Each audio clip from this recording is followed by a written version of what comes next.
How many times does this have to happen for people to go, yeah, you know what? The greatest danger, the biggest danger for American safety and security is literally far-right radio talk show hosts, okay?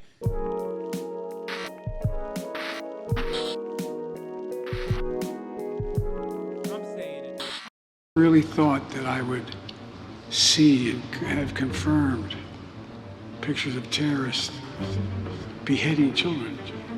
Babies and toddlers were found with their heads decapitated. What separates Israel, the United States, and other democracies is our respect for international law. There's no occupation in Gaza. Oh, yes, there is. Absolutely. Absolutely, there is. I don't think there's any way Israel can be expected to coexist or find some diplomatic off-ramp with these savages. Nowhere to run, nowhere to hide. A full-scale Israeli ground offensive would likely lead to large-scale casualties. They are terrorists. Civilians as human shield. Accept the right of Israel to exist. Whoever strikes Israel will strike back. Does that mean starve the Palestinian people? They have to be eradicated. My view is one side is guilty, and it's not Israel. The war is not just with Hamas. The war is with all the civilians. We're in a religious war here. Finish them. Finish them. Yeah, like every Western media personality, every Western politician, with the exception of like a select few, and every IDF spokesperson, or whether they're speaking to the Israeli population or the Western media, has been very open about their interest in doing ethnic cleansing. Like very, very open. There is no way to misconstrue their words. When you say we're fighting human animals, when they say we're going to turn Gaza into a tent city, when they say we're going to do a Nakba that's worse than the Nakba, it's going to be even worse than the Nakba that happened and double the Nakba. It's just so crazy. It's just so fucking insane that people are just oblivious to all of those other statements. Like I sometimes try to understand how you can operate like this, right? Like how can you look at the situation on the ground? How can you look at what's going on in front of your fucking eyes and just simply refuse to hear what Israeli officials are saying about the atrocities that they're slated to commit and are continuing to commit now? Since October 7th, Roiper Hassan Alliance. I want to say so many fucking awful things to you that I will get banned if I genuinely tell you. There is a hysteria in this country right now, characterized by a type of bloodlust and misinformation campaign we haven't seen since 2001. At the time of filming this, it has been 11 days since the October 7th Hamas attacks in southern Israel and the ensuing devastating Israeli response in Gaza, where Israeli bombardment has killed thousands of Palestinians, including over 1,000 children. The current death toll in Israel from the Hamas attacks stands at 1,400 Israelis. Over the course of just 6 days, Israel has dropped 6,000 bombs on Gaza. It has wiped out all generations of dozens of families. It has repeatedly bombed the Rafah crossing between Gaza and Egypt, making it impossible for anyone, including dual nationals, to escape. Israel has also begun forcible displacement of over 1 million Palestinians under the guise of minimizing casualties. It's bombed Palestinians trying to evacuate through a so-called safe path. As my friends are all pro-Israel, I've come to understand that they consider Western imperialism to be based in morality and that this has to be done so we can deal with Russia and China. These are people in their 30s who are very well informed. Yeah, that is the ultimate conclusion that many arrive at the end of the day when they start defending NATO unconditionally, when they believe in multipolarity to be a problem, when they believe that America has to be the singular force of good. Ultimately, they are well informed. They're just well informed by neoliberal hegemonic propaganda that they hear from CNN, MSNBC, and every other fucking institution that's worth a damn. That's it. It's the notion that like we cannot peacefully coexist, and if we are not the ones who are dominating, then our enemies will be dominating, and our enemies are far more barbarian and far more ruthless than we are. And the only way that you can come to that conclusion is if you're completely oblivious of the barbarity that we cause on a daily basis, that you try and desperately avoid understanding, like the top of the hour ad break, which is here right now. I'm going to run it now. I forgot to run it earlier. Okay? It's basically You can only feel that way if you feel as though if you have been taught that all of our enemies are in the wrong and they're barbaric. That narrative has never changed. That narrative is how we justified conquistadors. That narrative is how we justified pilgrims and the indigenous genocide that our founding fathers engaged in. It is always the same. We're not colonizing a population that was vibrant. We are simply civilizing them with our colonial objectives. Okay? We are taming them. We're taming the barbarians. And, you know, it's an ahistoric narrative that still is repeated regularly. When people talk about indigenous genocide, they say, well, they were cannibals. You know, they were fucking horrifying monsters and we had to kill them. Same with the indigenous population in Latin America. They had to be colonized. They were doing, incredibly barbaric acts, not considering how barbaric our acts were in making them our colonial subjects, enslaving them. So yeah, that's what a lot of American liberals finally arrive at when they are met with the scary imposition where is it going to be the evil that I know is evil and bad, but it's like being conducted by people who look like me, who sound like me, who I believe have my best interests at heart, or the other side who I don't know, can't understand, look different than me, and also I've been conditioned into thinking is like barbaric. Well, in that situation, I'm always going to side with America, is the perspective of many people when they are honest about it, when they're honest about their assessment. And that's why they say, you know, it's the lesser of two evils. It's the more moral force here that is engaging in the extraction of natural resources from the third world and the death and destruction that it has facilitated for years and years. That's it. Passage. And in the midst of all of this, Israel has also enforced a siege on Gazans, cutting off access to food, water, and electricity. It has killed several dozen Palestinians and arrested hundreds in the West Bank, where the Israeli state has distributed thousands of weapons to settlers, planning on arming thousands more. What Israel is doing in Gaza is, by every objective and humane measure, an atrocity. It is carrying out war crime after war crime, compounded by more war crimes, lending themselves to what many are calling an impending genocide of the Palestinian people, if not one already. And U.S. news media, lockstep with the Israeli state and the American political establishment, is giving them permission, a carte blanche to do it, that Israel has a right to defend itself and that Israel is right to defend itself, however it chooses. Welcome to a special episode of Backspace, where we look at how this story right now is being told in the headlines and how everyone's lost their goddamn minds.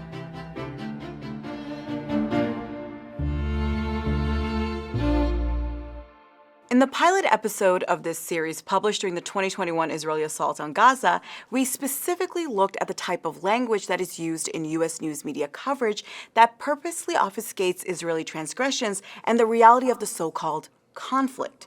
That it is not a conflict, but rather an occupation where there is an occupier and an occupied. It's not really an eviction, it's forced ethnic displacement, to be accurate, because an eviction implies legal authority, while the Israeli occupation has no legitimate jurisdiction over the eastern parts of occupied Jerusalem under international law. The language hasn't changed. There are still equivocations made between the Palestinians and Israelis as though they're equal parties to a conflict.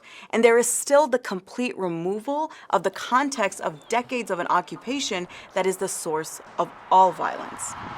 But what I want to focus on is how at the core of U.S. news media coverage right now is a premise that is both loudly and silently agreed upon. That, as I mentioned earlier, Israel has a right to do what it's doing, and it is right to do what it's doing. It is that premise, that permission, that has for decades, and not just during the past 11 days, dehumanized Palestinians to the point where their lives are, at best, collateral damage, and at worst, necessary. And it is that premise, that permission, that protects Israel from any and all criticism.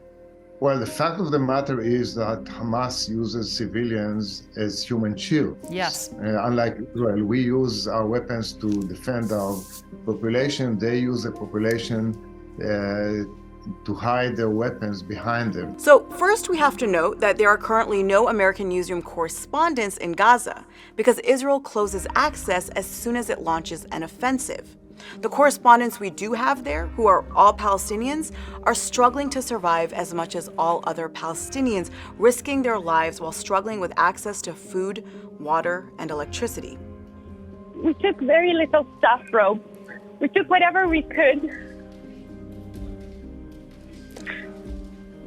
Yumna, are you okay? I'm okay, but the situation is extremely terrible. Instead, we find dozens of U.S. reporters reporting from Tel Aviv.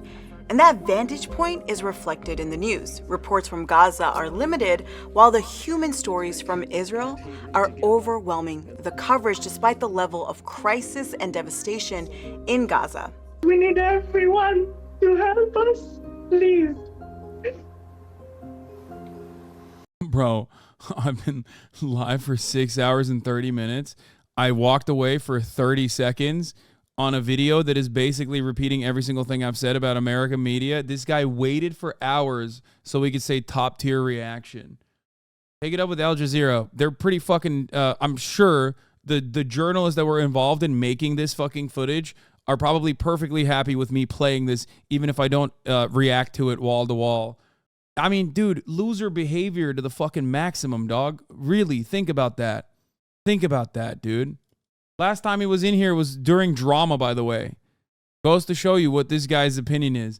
Maybe you can, listen, I'm not going to ban you, swag dog 420 no scope. I want you to sit here and watch this and maybe learn a thing or two. I promise you, okay? If you come in here with charitability, your perspective will most likely change, okay? I'm sorry, I'm so emotional.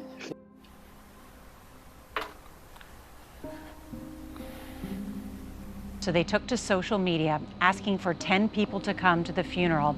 That's the number required for Jewish religious ceremonies. It's called a minyan. But this is what they got.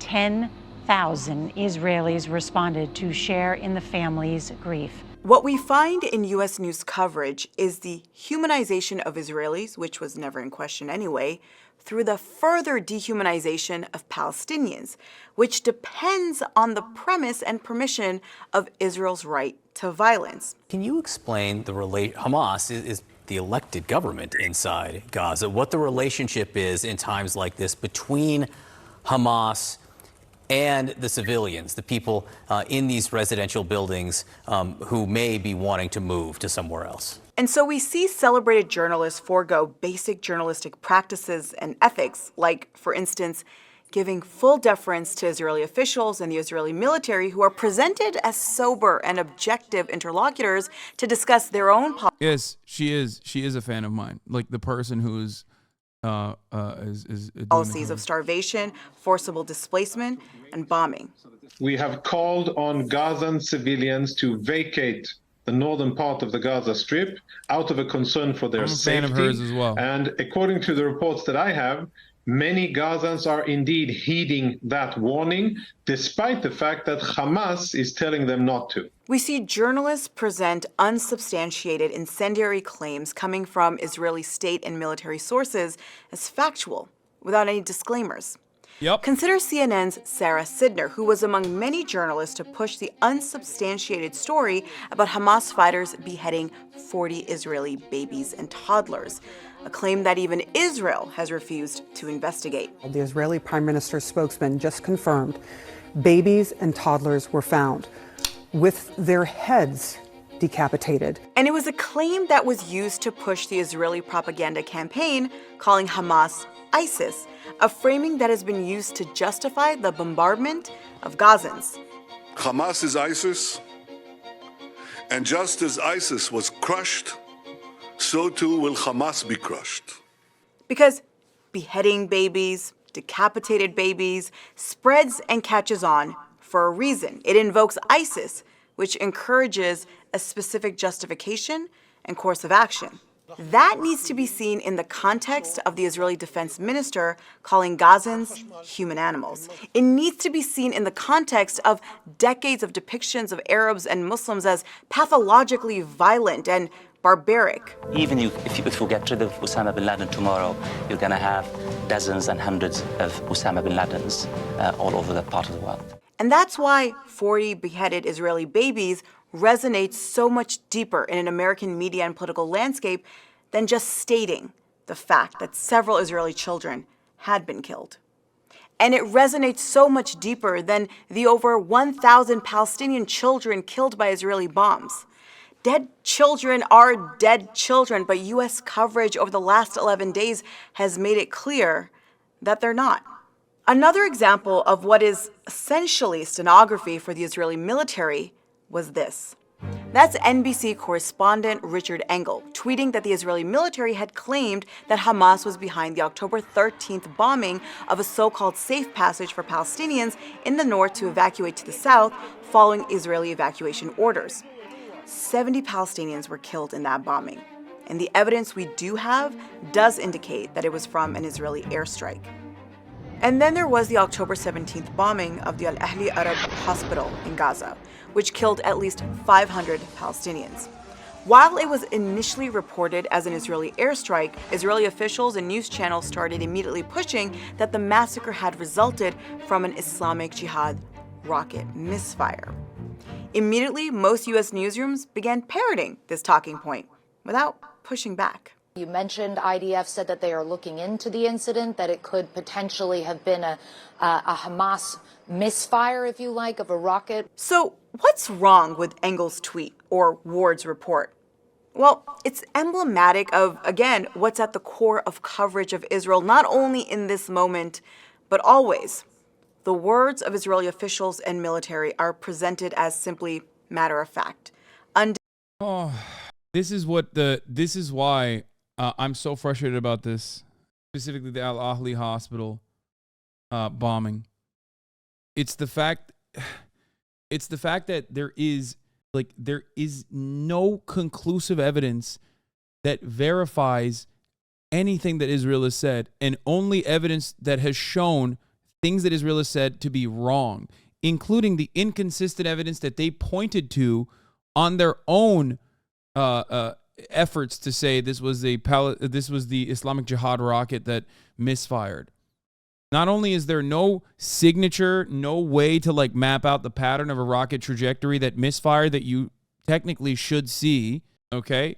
But also on top of that, the only evidence that has been presented so far has been presented by the IDF claiming that it was the Islamic Jihad rocket, which they originally said was Hamas and very quickly said was Islamic Jihad and instead, and then showed a phone call that was also inconclusive. The audio they provided was laughed at by most people. It's not even featured in most of the coverage from mainstream media. The phone call itself is like avoided as though it was not a thing that IDF pointed out. If you were to look at the many different things that they brought up on the side of the IDF, like the fact that they lied and said that there was no bombing campaign happening in that region at the time, which was just a lie. That was straight up a fucking lie. Like we saw it with our own two eyes that was a lie. The same thing happened when they sniped the Al Jazeera journo. Yes, Shireen Abu Akleh. They did the exact same thing. But in that circumstance, it was so dead to rights that every single person very immediately was like, oh yeah, you say it was the Jenin Brigade? You pointed to video footage showing that it was the Jenin Brigade that actually did this, except they were literally a mile and a half away in an entirely different corridor of the fucking Jenin refugee camp. And the only people in the vicinity were IDF snipers. Undisputed and thus truthful, trustworthy.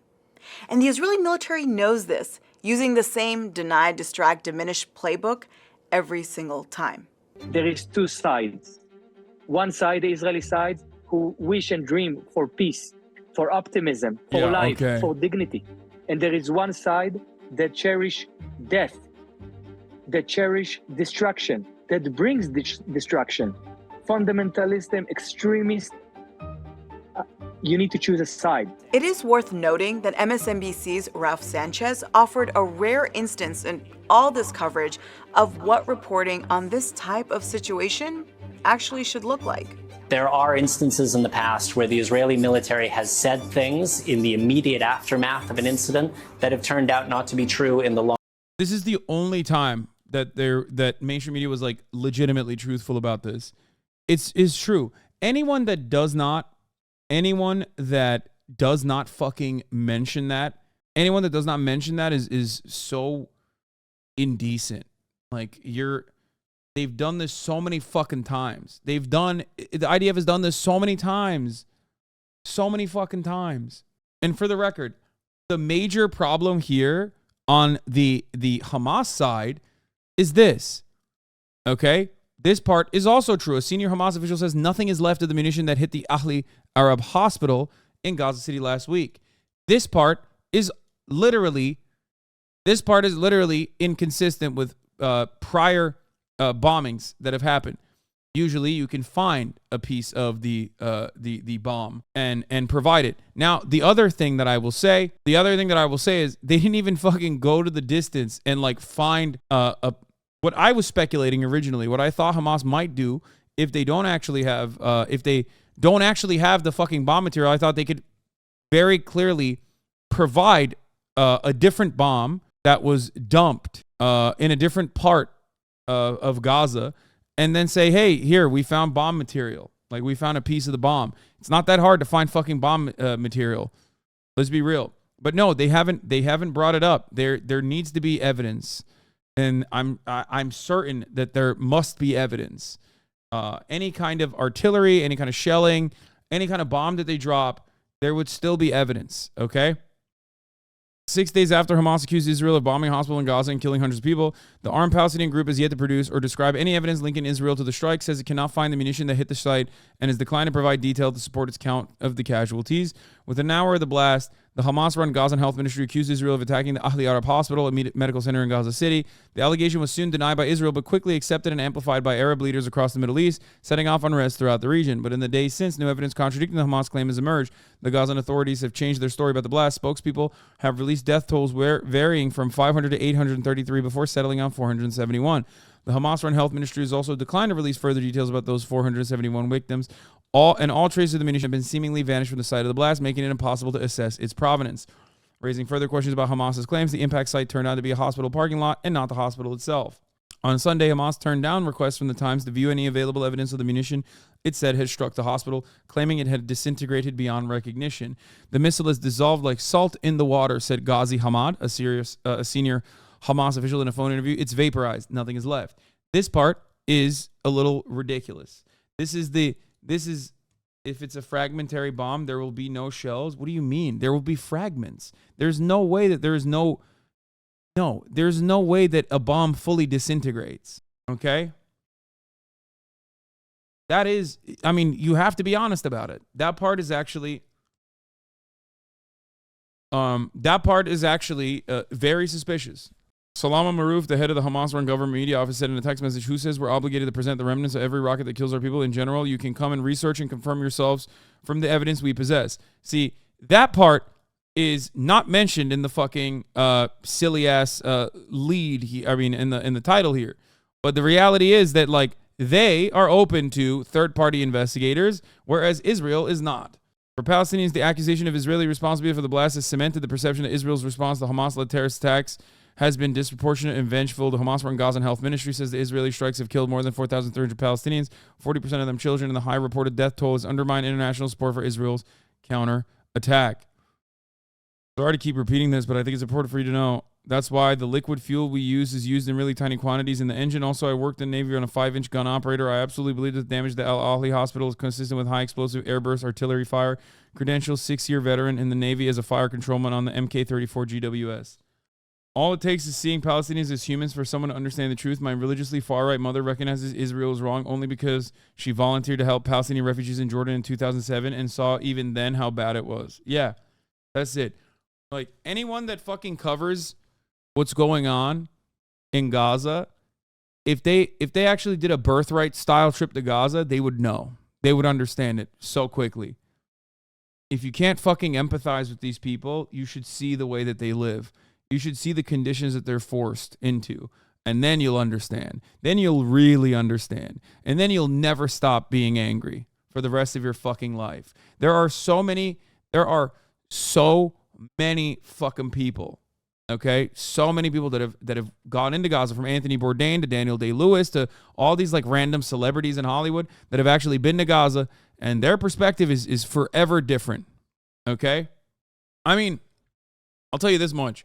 Amongst the American military, there are a shit ton of veterans who served, who went to Afghanistan, who went to Iraq, who are, especially in this community, as a matter of fact, very conflicted about their service and actually are anti-war activists now. That is because they saw the gruesome shit on the ground. That is because they were met with their own morals when push came to shove, and they behaved as violent weapons at the behest of the U.S. military, at the behest of the military-industrial complex. They saw that and recognized the unimaginable pain that they were causing to others. Those people, for the most part, especially a lot of active duty combat veterans, for the most part, will have a different perspective on Palestinians than many others. Like, even if they are reactionary in other directions, even if they're reactionary in general, you don't have to be a left flank vet or a PSL guy like Mike Prisner. I'm talking like straight up guy who's like middle of the ground, maybe a Republican even. But if you've fucking been down there and you saw it and you recognize the humanity of the people in Afghanistan, recognize the humanity of the people in Iraq, and how horrifying the conditions were for those people, you will absolutely have a different perspective on what Palestinians are going through right now. It's horrifying.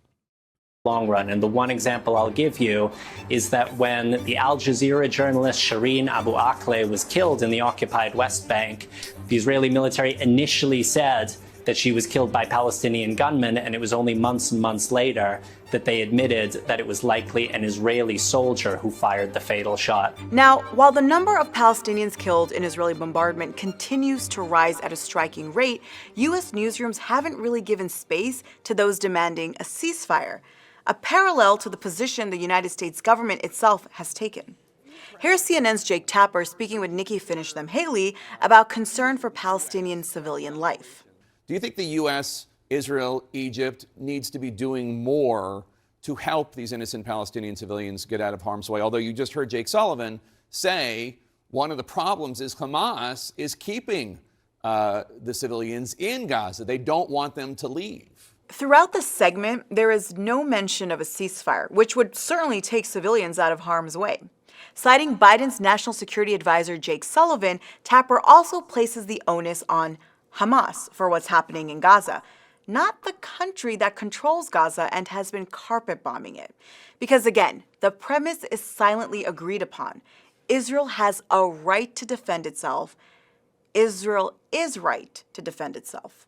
But look, it goes well beyond this. Yeah, there's so much more. While people keep referencing this is Israel's 9/11, this is Israel's 9/11, what keeps being missed is that, yeah, it is a lot like 9/11, specifically in the way the U.S. news media and its political establishment, choking on the fog of war, absolutely lost their minds, cultivated one of the worst periods of mass hysterical racism.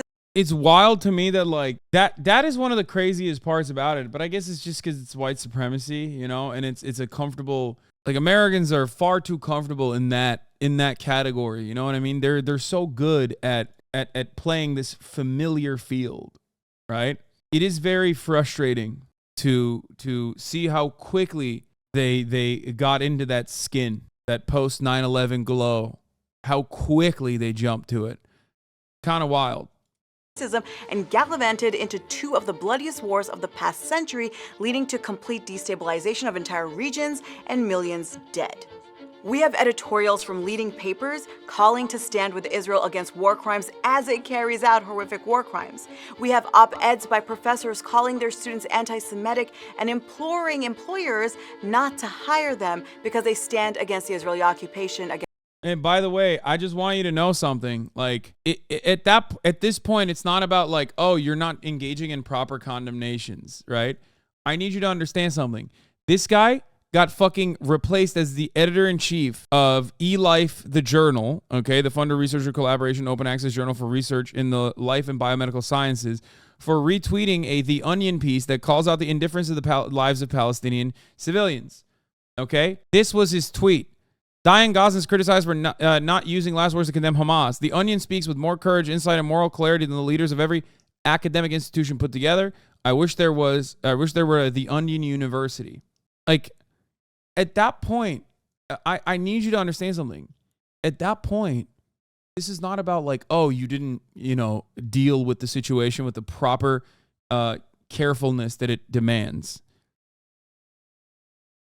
Like, not only is he correct, he's morally in the right here, okay? He didn't even say anything that was like out of pocket. So why did this happen? He's also Jewish with family in Israel. See, I didn't even know that. Holy shit. That's crazy. Did we adopt fog of war from gaming lexicon? No. What?